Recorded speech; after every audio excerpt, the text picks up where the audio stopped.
The storm raged, rain lashed down, wind howled through the ferns.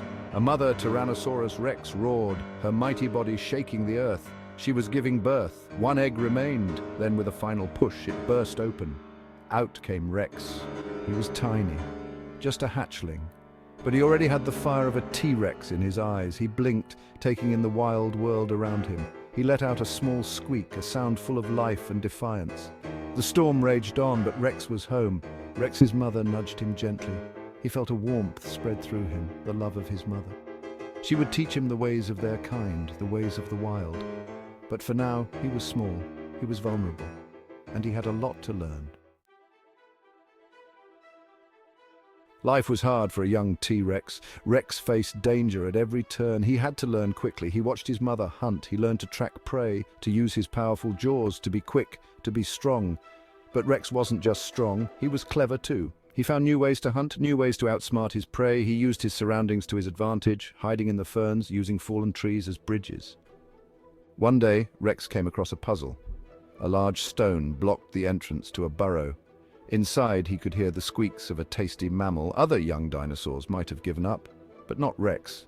He studied the stone, then used his powerful head to push it aside. His reward, a delicious meal. As Rex grew older, he grew stronger. He towered over the other young dinosaurs, but there was one who rivaled him in size and strength, Brutus. Brutus was a bully, always picking on the weaker dinosaurs. He had a mean streak that Rex didn't like. Their rivalry was fierce. They would often clash, their roars shaking the ground. They fought over food, over territory, over the right to lead. Brutus relied on brute force, but Rex, he used his cunning. One day, Brutus cornered Rex near a steep cliff. Rex knew he couldn't win in a straight fight, so he used his head. He dodged Brutus's charge, sending the bully tumbling over the edge. Rex had won, but he didn't finish off Brutus. He learned mercy that day, a quality that would make him a better leader. Rex wasn't all about fighting. He had a softer side too. One day, he met Stella. She was a beautiful T-Rex with shimmering scales and a spirit as bright as the sun. Rex was smitten, but winning Stella's heart wouldn't be easy. She was a fierce hunter, independent and strong. Rex had to prove himself to her, not just as a fighter, but as a thoughtful and caring companion. He brought her food. He protected her from danger. He even learned to share his favorite hunting grounds. Slowly, Stella began to see Rex for who he truly was. She saw his courage, his intelligence, his kind heart. She fell in love with him, just as he had fallen in love with her. Their love story became a legend, a testament to the power of kindness and understanding, even in a world ruled by teeth and claws.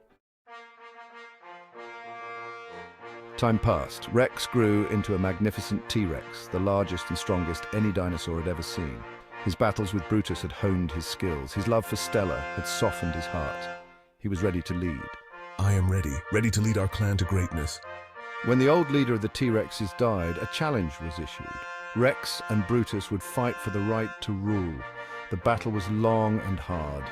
You won't defeat me, Rex. I will be the leader. Brutus fought with wild abandon, but Rex was calm and calculated. He used Brutus's own strength against him. Finally, with a mighty roar, Rex stood victorious. I am the king now. My reign will be marked by fairness and wisdom. He led his clan with strength, but also with compassion. He protected the weak, shared the bounty of the hunt, and always put the needs of his clan first. He was Rex, king of the Cretaceous. One day, while exploring a remote part of their territory, Rex and Stella stumbled upon a strange sight. It was a shimmering portal, pulsing with energy. Stella, look at that. What could it be? I don't know, Rex, but it feels different. Curiosity got the better of Rex. He stepped closer, Stella right behind him. Suddenly, the portal flared, bathing them in blinding light. When Rex opened his eyes, he found himself in a strange new world. What is this place? The air is filled with the roar of something called traffic. Towering structures of metal and glass reach for the sky. Where are the ferns? Where are the dinosaurs? Rex had traveled through time. He was in the future, a future ruled by humans. Stella was by his side, but they were both terrified. They were strangers in a strange land, giants in a world that had forgotten their kind. We have to find a way back, Stella, for our sake and for our clans. I am their king, and I will get us home. Section 7, the future holds the key. Humans, while small, are incredibly resourceful. They build amazing things and have a thirst for knowledge. Rex observed them, learning their ways. I watched their scientists, their engineers, their dreamers. He discovered that they had learned about dinosaurs through fossils, the preserved bones of his ancestors. I saw reconstructions of my world, of my kind. It filled him with a strange sense of awe and sadness. Using my intelligence, I learned to decipher their language, to understand their technology. I found blueprints, diagrams, plans for machines that could manipulate energy. What do you plan to do with all this knowledge, Rex? I know what I have to do. I have to build a time machine using the humans' knowledge to return to our own time. Section 8, return to the Jurassic. The task is daunting, but I am determined. He gathered materials, scavenged parts, and worked tirelessly. I will be your constant companion, helping you, encouraging you. They faced fear and uncertainty, but their love for each other and for their home kept them going. After what feels like an eternity, the time machine is complete. It was a hodgepodge of stolen technology and prehistoric ingenuity, a testament to Rex's intelligence and resilience. With a deep breath, Rex activated the machine. The portal shimmers open, a beacon of hope in a world that is not our own. Rex took one last look at the world of humans. I have learned much from them, about their strengths and their weaknesses, the importance of knowledge, of adaptability, of progress. He carried these lessons with him as he stepped into the portal, Stella by his side. The portal closed behind them, leaving no trace of their visit, but changing Rex forever.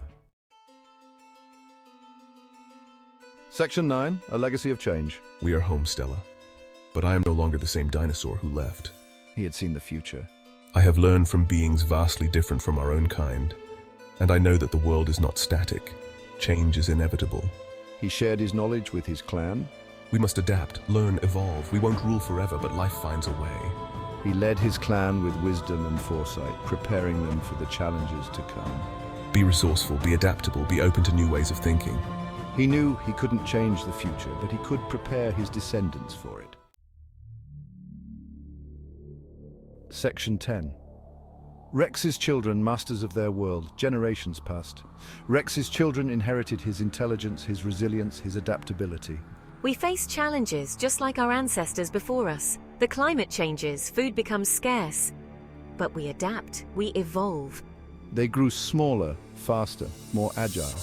They developed new ways to hunt, new ways to survive. They spread to different parts of the world, each generation learning from the last. Rex's legacy lives on, not in brute strength, but in the ability to change, to adapt, to thrive in the face of adversity. Rex, the once mighty T-Rex king, became a legend, a whisper in the wind.